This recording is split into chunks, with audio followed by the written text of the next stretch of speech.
Welcome to this week's edition of Confessions of a CX Executive. I'm your host, JP Dumas.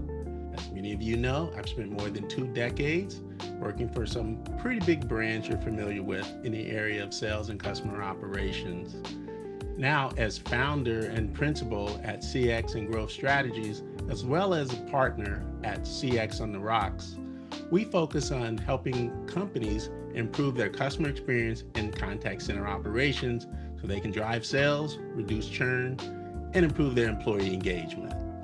Today's podcast is a little bit different because I've got a colleague who has spent many years in telecommunications, such as myself, and understands all things contact centers and the chaos that goes with it.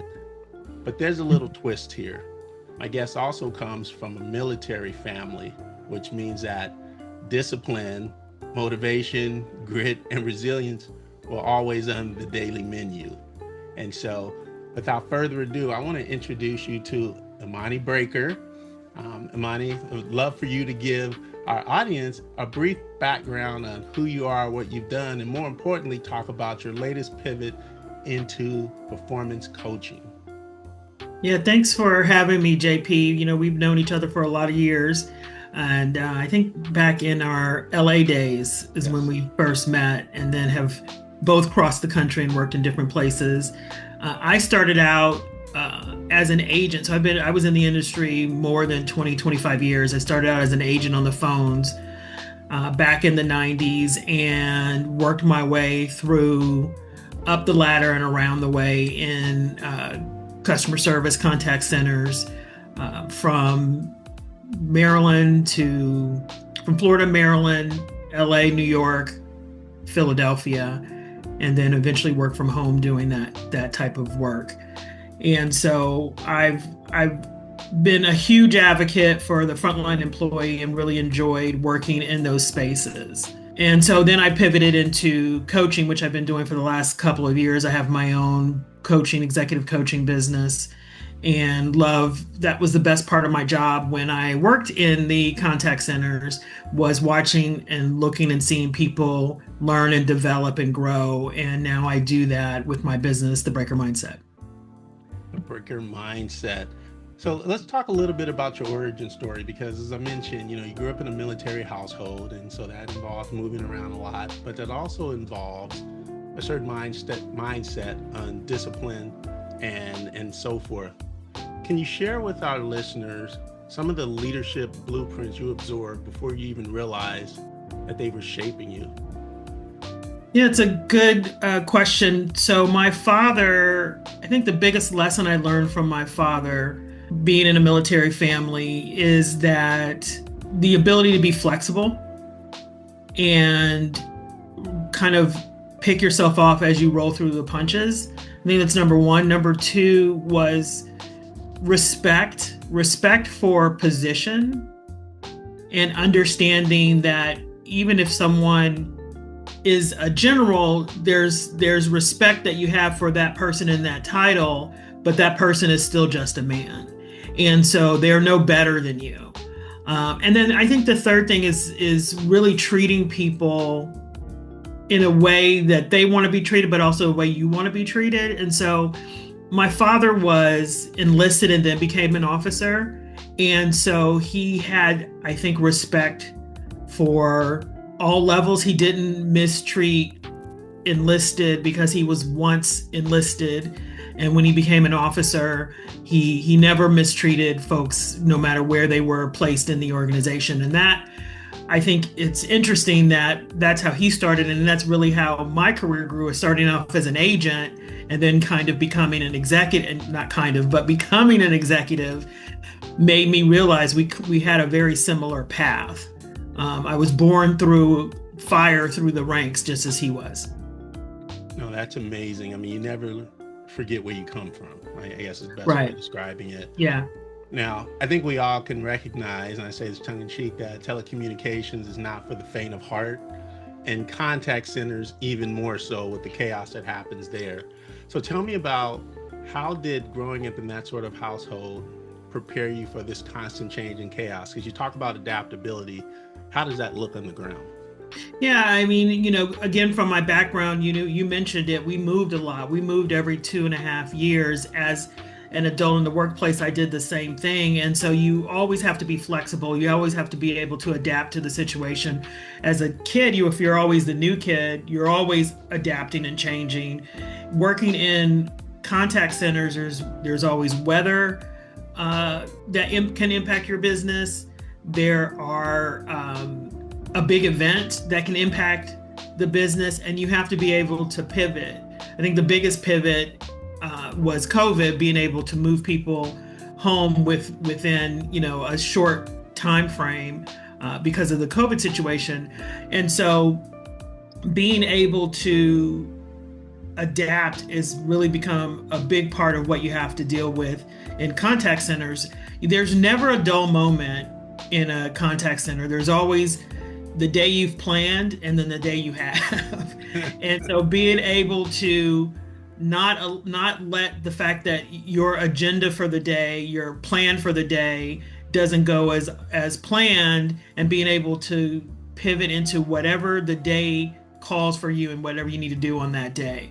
And again, you said it's not for the faint of heart. Some people break down under that type of pressure. I've always said you've got to have a sort of sick, I guess I wouldn't call it sick. You have to have a sort of a mentality to thrive on that, to be able to say, I know this is a day that I have planned. However, I'm willing to go where the day takes me and be able to meet whatever challenges come my way.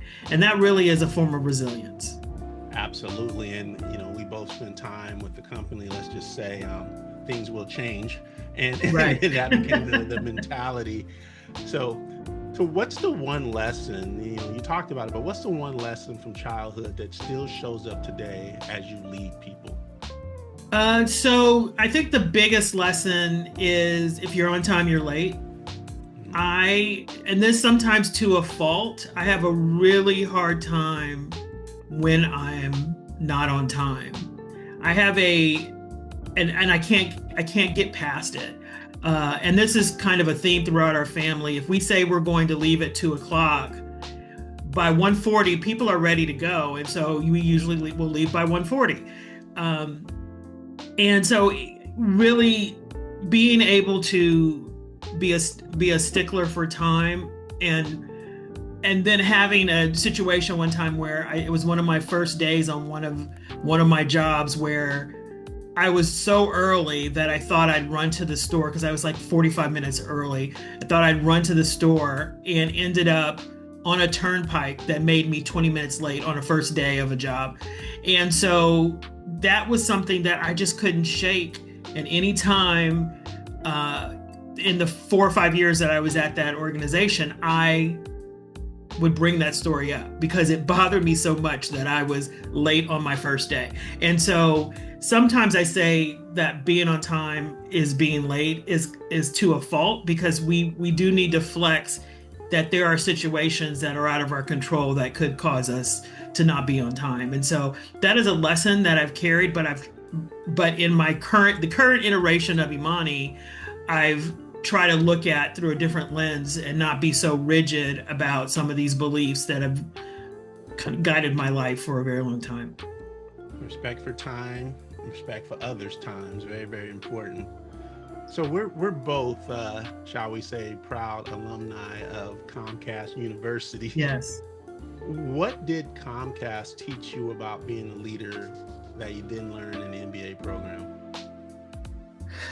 So I think that a lesson that I learned from Comcast, which is still very a brand and a company that I take a lot from, I think they honed my leadership skills. Comcast really believed in providing several opportunities to learn and grow. And whether it was classroom learning or just from what you learn on the job, and then allowing you to apply that and continue to apply that to be successful. And so it's the consistent, continuous learning that I think I learned from Comcast, and not just in traditional ways. I mean, sometimes they would bring in speakers and people that you could learn those leadership lessons from. and having a consistent format for you to continue to get that learning is, I think, what I learned from Comcast that maybe is different from, MBA is you kind of go do it and then it's over and then you go apply it, where I was doing both, applying and learning at the same time. Absolutely. Just the whole structure and approach to that development. So let's talk a little bit about, we always talk about things went well. Tell me about sometime in your career where you had a leadership mistake that not only humbled you, but shaped the leader you eventually became. Early in my career, I think probably a time when I was a director, I was tasked with doing something that I'd never done before, and it was putting together a budget. And I was definitely in over my head at that point. The lesson that I learned from that is that it's okay to ask for help. I think oftentimes we get in roles and we think everyone expects that I know what I'm doing. And I think I'd stayed up to 3 or 4 o'clock in the morning trying to figure something out, and then realized that I didn't have to do this on my own. And it was hard for me at that time to ask for help because I was still under the thought or mindset that if I asked for help, that meant that I was failing. And in that moment, being able to ask for help freed me in a way that helped me get past that block that I had of being able to ask for help. And that it was okay that I didn't know everything. And that was a lesson that I think I carried through the rest of my career, that if I don't know the answer, there's nothing wrong with saying that I don't know the answer. Don't make it up if you don't know the answer. Right. Definitely don't make it up, because that will fail you every time. Exactly. That is definitely the key. So again, going back to this whole theme of telecommunications being a tremendous proving ground for resilience and whatnot, what sort of lessons did you learn in terms of developing people under pressure type of environments?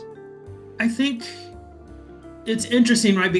And I think this is a lesson that can be applied to so many different situations. You will fail. You will make a mistake, but you are not your mistakes. I think oftentimes there are people make mistakes, and then sometimes they get fired or they get exited from the business. And being able to allow someone to make a mistake and still provide the lesson, and then again, not to continually refer back to that mistake or error. Now, there are some mistakes that you make. I mean, I used to call them, say, kind of the red rules and the green rules, and then the yellow rules. Like red rules, anything tied to money, finance, or disrespecting someone, maybe that is a mistake that is a terminable offense. However, there are other mistakes that people make, and I think they learn in the lesson of something they will never do again. And so just like being able to ask for when you need help, being able to fail and fail forward instead of failing back, where it's impactful in a way that moves you out of the organization. And so being able to allow that place for people to make mistakes so that they can continue the learning. Because that's where we learn. We learn more from what not to do than what we learn when we're doing something right. Yeah, I mean, success sometimes teaches you can't fail, but it's in that failure are the greatest learning opportunities. I think there's a couple of things that you touched on, though, I think that are important. Is one, sometimes you have hustle mistakes. People are trying to do the right thing and they're trying to meet the objectives. That's important. But I think the other thing is, it says a lot about your leadership as to how you manage in that gap when something has happened, because that can be the greatest opportunity to teach and elevate someone. But unfortunately, too often we see that creates, we've seen where people are punished for those mistakes. Mm-hmm. And I think what that teaches the rest of the business is don't take risks and don't try to grow and don't try to stretch, which I think is a detriment to an organization. And to the individual, I mean, because if we think about how we promote folks, we don't promote someone who knows every answer. We shouldn't be promoting someone who knows how to do the job 100% because they will be bored in that role. And so knowing that this is kind of a breeding ground for them to learn and grow, and it's our job as leaders to help them learn and grow. I had a leader one time tell me, I was in a role, I was a new VP, and I had a leader tell me, "You're a VP, you should know this." And I realized that I needed to go to someone else to ask the question, as opposed to the person that made that comment to me. And so it's just interesting that not everyone feels that way. That's right. That's right. When I hear that you should know the answer, what I hear is you're not able to teach me. So let's talk about the pivot in your career. So when did you realize it was time to step into coaching? That's an interesting question. I've always been a coach. There's always been kind of what I said earlier, where I believe that coaching and developing others is my superpower. And I was at a point in my career where I had the job that I thought I really, really, really wanted. And I realized probably 6 months before I left that organization that my values were not in alignment with that organization. And it wasn't necessarily the organization, it was just the culture that was created in that organization. And I was making and doing things in the name of the company that I didn't necessarily agree with, which that has happened many, many times before. I just think it was at a time where I realized that alignment was weighing on me more heavily than it ever had. And then I was also, and this is the honest truth, having health problems. I realized once I left that those health problems were related to the stress associated with the role and being so out of alignment with my values. And so I actually took the time to sit and think about what I really wanted to do, and had seen a few people kind of go the route of coaching and realized this was the sweet spot for me. And so being able to listen and hear, and I would say I listened and heard, but I also ignored it because I stayed longer than I probably should have. And so being in tune and sitting with and knowing that not every situation is for you, even if you think that's what you've been working for all these years. No, that's well said. I think early in our career, we will tolerate certain things in the name of progress and getting that brass ring, and everyone reaches a point. Yeah. So tell me a little bit about what has been your biggest aha moment, both good and bad, as you've made this transition. So I think before I made the transition, I would have probably said I'm a capitalist and I believe in making and earning money, and I liked the structure that working for a Fortune 500 company provided for me. I always said I never wanted to be an entrepreneur, never wanted to do my own thing. And so I think that was the thing that surprised me most, that I would even do this. I really probably, the safe route would have been just to go do another job similar to what I was doing, because I built up all these years of experience doing that. And so that was the biggest aha for me, is that I decided to go the route of coaching.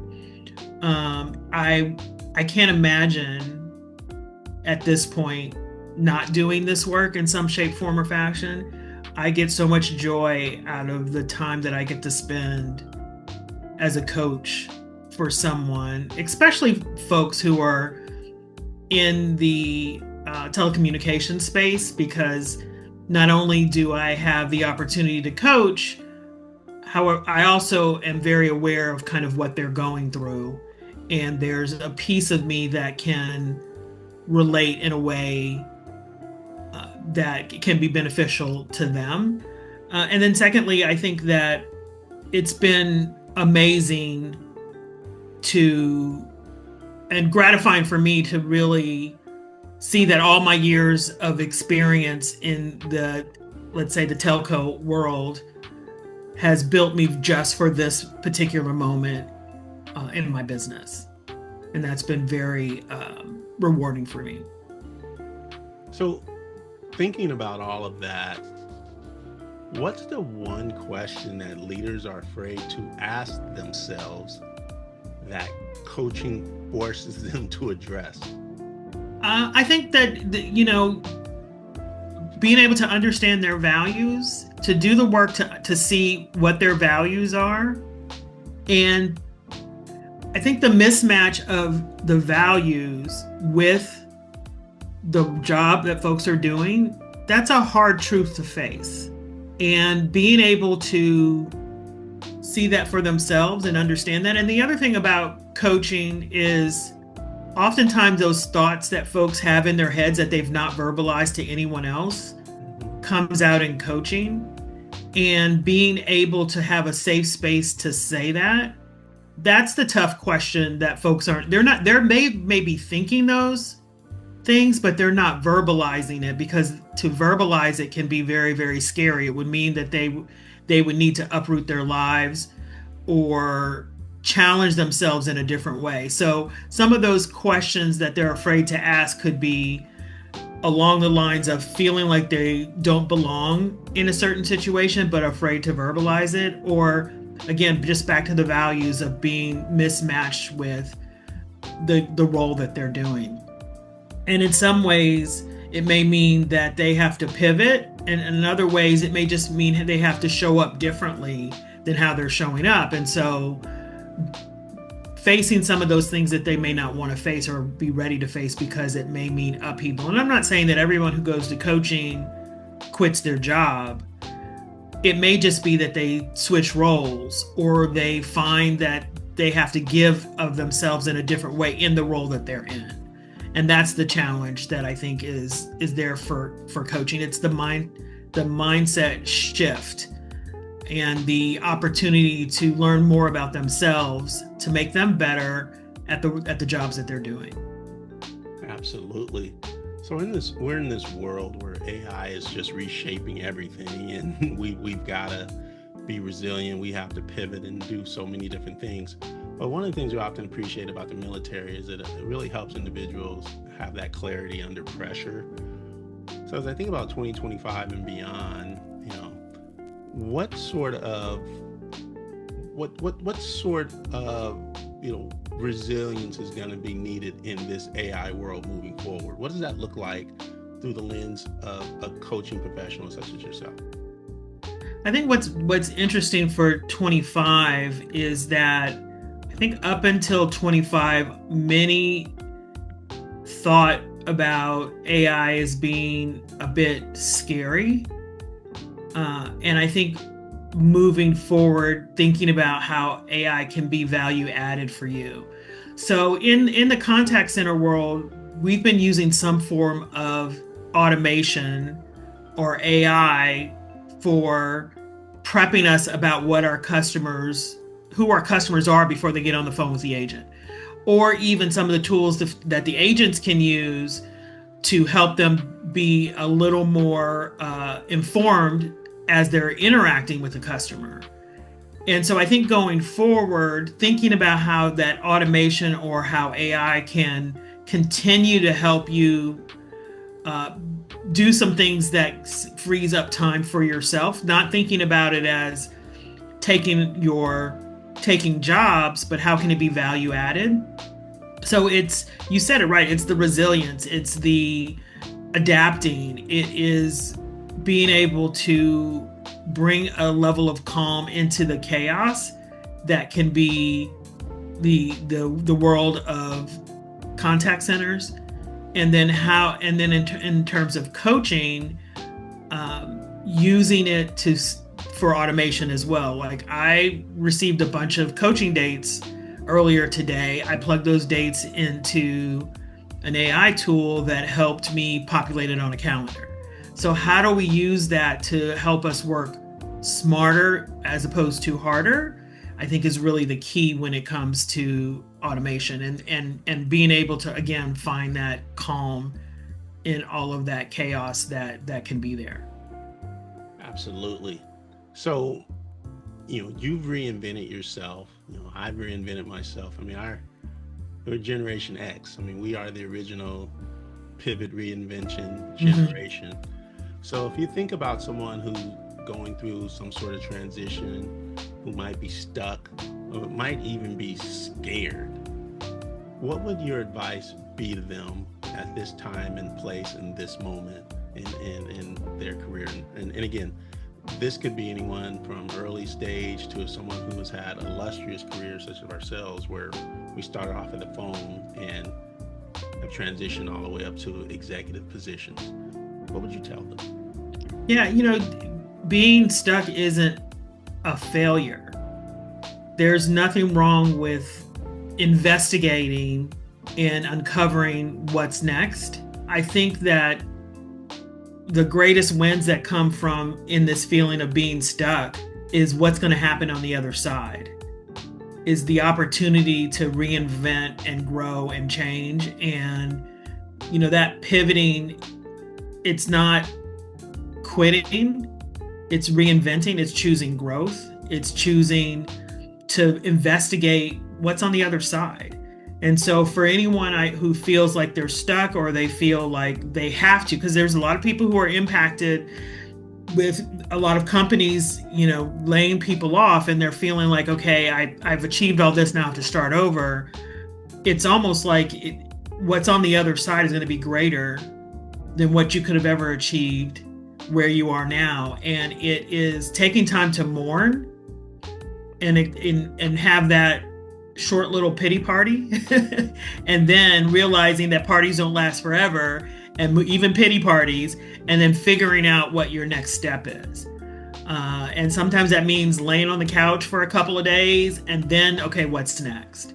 And there could be several different hops. It doesn't have to be a linear, well, go from here to here. You can try out a bunch of different things. That's the whole benefit of changing how you look at failure, that it is just an opportunity to set you up for your next success. I think about oftentimes when we were younger and we would be going somewhere, say we're driving down the street and we get lost. And my mother would always say, we're having an adventure. And what a great way to reframe a failure. It's an adventure. It's an adventure for the next thing. And then we would find things down that road that we had never seen before. Maybe there was a restaurant that we had never been to, didn't know where it was, and now we know where it is and we can go back. And so looking at everything as an adventure is a way to reframe. We're in our becoming stage. We're not just we will never be who we think we should be. We're always becoming. We're always moving and growing and changing. And that becoming stage, that becoming phase continues to change with us as we change. Who knows if this is the last thing that I'm going to do? This is just where I am right now, and I'm enjoying it immensely. Wow. Well, I think that's a mic drop moment there, Imani. I'd like to thank you for coming on and enlightening us and sharing with our listeners. And to the audience, I want you to like, comment, and subscribe. If you like what you're hearing, we bring these sort of stories from the field, from the dispatches of customer experience. It is everything that your customers think about your business, but more importantly, this is where we can come and have honest conversations. Once again, my name is JP Dumas, and this has been this week's episode of Confessions of a CX Executive, and we'll see you next time.